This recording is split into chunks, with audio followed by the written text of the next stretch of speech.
Hey there, gamers. The wait is almost over. Valve is making a big push to get third-party manufacturers on board, not only for SteamOS, but for SteamVR and Steam Input.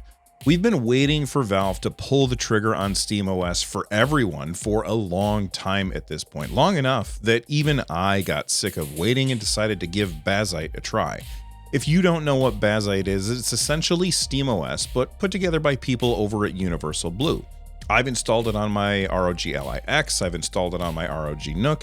It's really great setup, but it isn't without its problems. And those problems are outside of the control of the folks over at Universal Blue. And those problems are also outside of the hands of Valve. Essentially, the issues that we are having when it comes to having SteamOS on other hardware has a lot to do with what's happening over at NVIDIA and NVIDIA's closed drivers. But I don't think Valve is anywhere close to releasing SteamOS for all, but that doesn't mean that they aren't close to releasing SteamOS for other handheld hardware, because other handheld hardware is mostly on AMD GPUs, which we already have the drivers for. That's why Bazite works so well on the Ally X and the Legion Go and other handheld PCs like those. The drivers are already done, so if you don't want to wait for SteamOS, you can simply try Bazite right now, but it looks like you won't have to wait too much longer for the official release of SteamOS for other handhelds. I'll explain in a minute, but real quick, in today's video, I am showcasing some indie games. If something jumps out at you as, holy cow, I gotta try that right now, I'm going to put the name of each game in the bottom left of the screen, so be sure to wishlist it.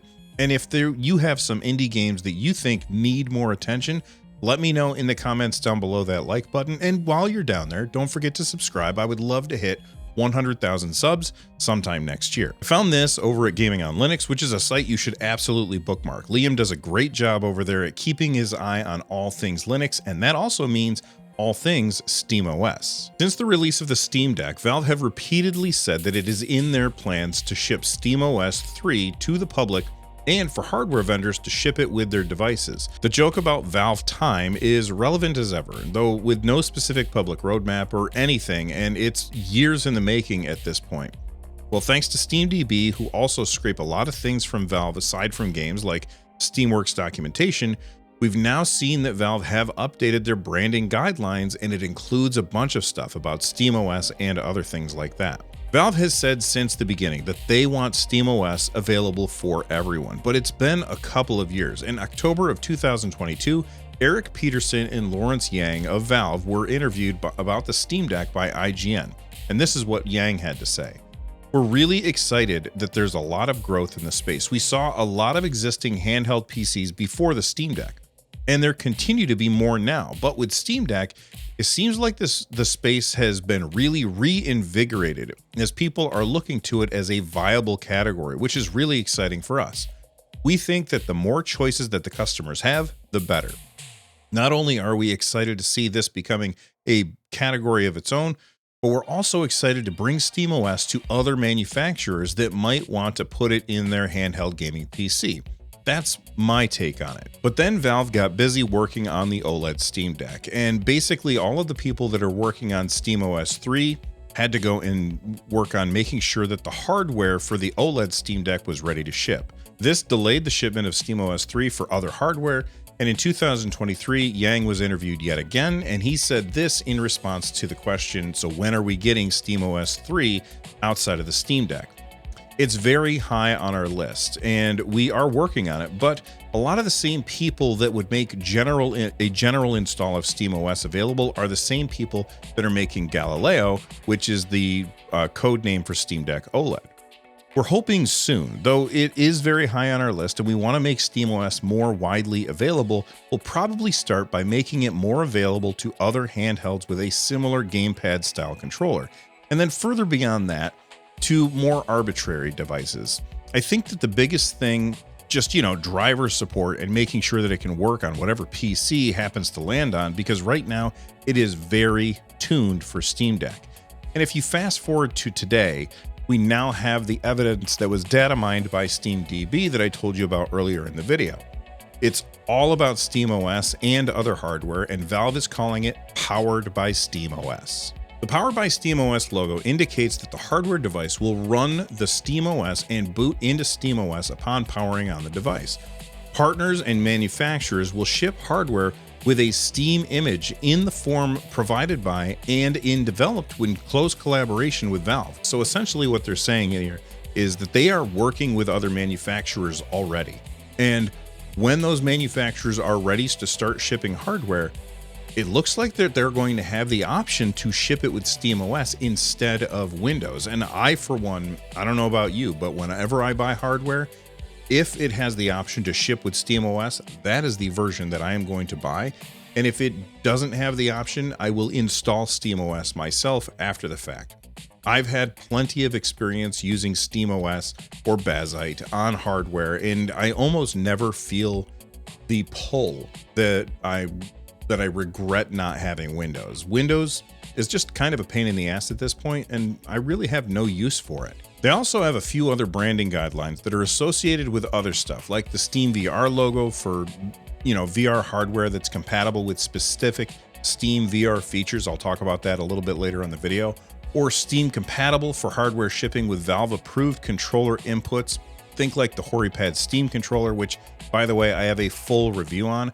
I was a little bit harsh when I first reviewed that controller, but I've been using it for a while now, and I do think it's great for anything that doesn't need analog triggers. So essentially, it's terrible if you want to use it for racing games, but if you're using it for shooters, thanks to those capacitive thumbsticks, it is becoming my preferred controller for that. And sure enough, the box has a Steam compatible logo on it. In order for controllers to be qualified as Steam compatible, they have to meet the following requirements. The Steam compatible logo indicates that a non-Valve input peripheral works with Steam on PCs by meeting the criteria listed below. Valve grants licenses to the Steam compatible logo to partners, manufacturers of input peripherals where Valve has reviewed the device and the implementation of the criteria below. Physical alteration should not be made to the logo, blah, blah, blah. Let's take a look at the compatible requirements for input peripheral devices. Number one, under inputs, it says the buttons below must be dedicated and not overloaded with different functionality. So there's the Steam button, a quick access menu button, view and menu buttons, the glyphs that match the Steam Deck, ABXY in a layout that matches the Steam Deck. So if you've got the Nintendo layout, that's not going to work. If you're using the PlayStation layout, that's not going to work either. It has to be essentially the Xbox layout that we've all been using for a really long time. It also needs to have rear or auxiliary rebindable buttons, and it has to have at least 2 of them. It also must have gyroscopic controls, and it must have capacitive touch sensing thumbsticks, and the controller must be able to directly interface with Steam on a device without a Steam link. I have to say, I love what Valve is doing here. To me, it feels like at this point, Valve is trying to standardize a shattered landscape of inputs on PC. Depending on what controller you have so many different things that can be used on Steam, and all of them will still work on Steam, but Valve is looking to standardize it by having like a little logo that says this is what you gotta have in order to be compatible on Steam. And that means that the people who are making games for Steam, they're gonna start looking for those types of inputs. And that means we're gonna see maybe some innovations in gameplay based on having the ability to have all of these different controls available to us. Now let's move on to VR. The Steam VR compatible feature designation indicates that a hardware device is compatible with Steam VR by meeting this criteria.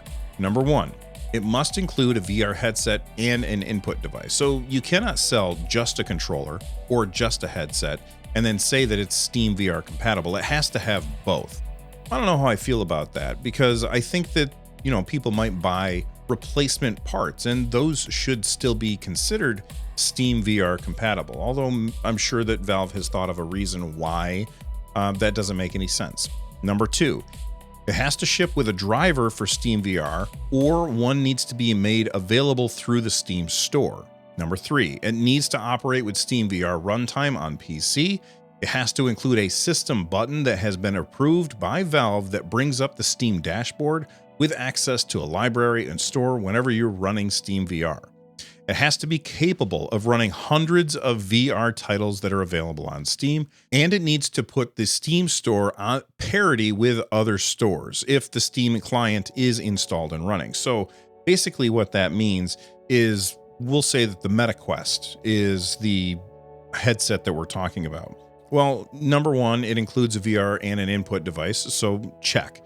Ships with a driver for Steam VR? Well, I mean, if it doesn't, that's something that can be made available through the Steam store, so probably check. Operates with Steam VR runtime on PC? I don't know if that works, but I'm assuming that it will because you already can use a MetaQuest with your computer in Steam VR.